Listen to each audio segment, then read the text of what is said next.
विशेष विमान दाखल झालंय। लातूरहून थेट दृश्य पाहतोय आपण।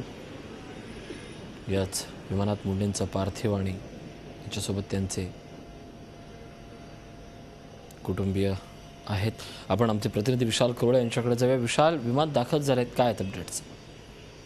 लातूरला आता या ठिकाणी जवळपास 4 हेलिकॉप्टर्स आलेले आहे आणि तसं एक मोठं विमान आलेलं आहे। बरेच व्हीव्हीआयपी आता लातूरला येण्यास सुरुवात झाली आहे। इथूनच ही सर्व लोक खास हेलिकॉप्टरने परळीला जाणार आहे। मुंडे साहेबांचं पार्थिव आता थोड्याच वेळात म्हणजे अवघ्या 10 मिनिटात लातूरला पोहोचेल अशी अपेक्षा आहे। त्यांच्यासाठी पूर्णतः त्यांचा हेलिकॉप्टर सज्ज झालं आहे। मिलिटरीची पूर्ण तयारी झाली आहे। शासकीय इतमामात त्यांचा मृतदेह त्या विमानातून बाहेर काढण्यात येणार आणि त्यानंतर तो हेलिकॉप्टरमध्ये ठेवण्यात येणार आहे। इथं अंत्यदर्शनाला आज कोणालाही परवानगी नाही।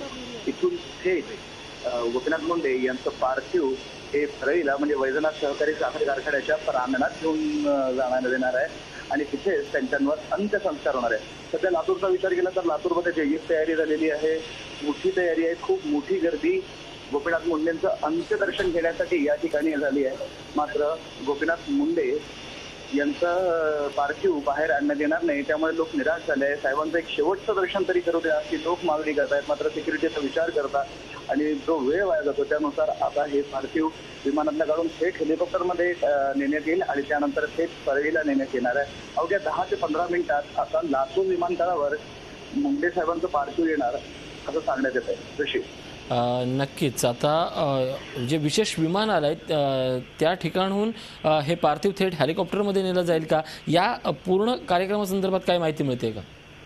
विशेष विमानाने जे मुंबईवरून उड्डाण झालेलं आहे ते विमान थोड्या वेळात आता लातूर एअरपोर्टवर येईल आणि त्यानंतर तेथूनच मिलिटरीचे जे लोक आहेत जे शासकीय इतमामात अंत्यसंस्कार करण्यासाठी आलेले आहेत ती लोक पार्थिव ताब्यात घेणार।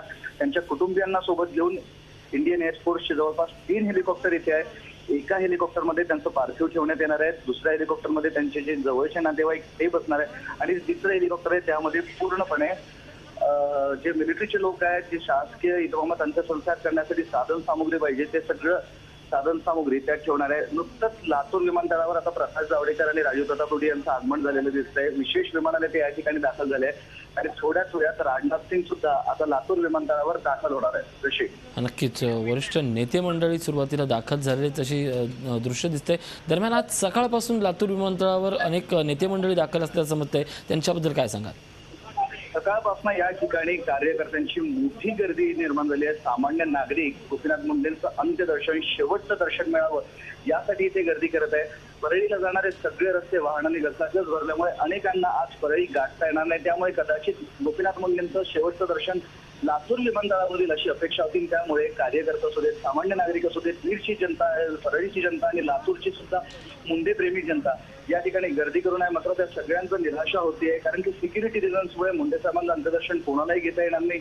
जे व्हीव्हीआयपी आता लातूर विमानतळावर दाखल होत आहेत त्यांना सुद्धा आता रस्ते मार्गाने जाता येणार नाही। खरं तर लातूर विमानतळ ते परळी हे फक्त जवळपास 70 किलोमीटरचं अंतर आहे। अवघ्या तास सव्वा तासाचे अंतर कापणं सहज शक्य आहे, मात्र कदाचित आज हे अंतर कापायला 10 तास सुद्धा लागू शकतात, इतकी गर्दी आहे। त्यामुळे हे सगळे व्हीव्हीआयपी खास हेलिकॉप्टरने इथून उड्डाण करून थेट परळीला लँड करणार आणि तिथूनच गोपीनाथ मुंडे यांच्या पार्थिवाचं अंत्यदर्शन घेणार आहेत। ऋषी, नक्कीच या सगळ्या संदर्भात आम्ही माहिती घेतच राहू। तुर्तास धन्यवाद विशाल या सगळ्या माहितीबद्दल। झी 24 तास रहा एक पाऊल पुढे।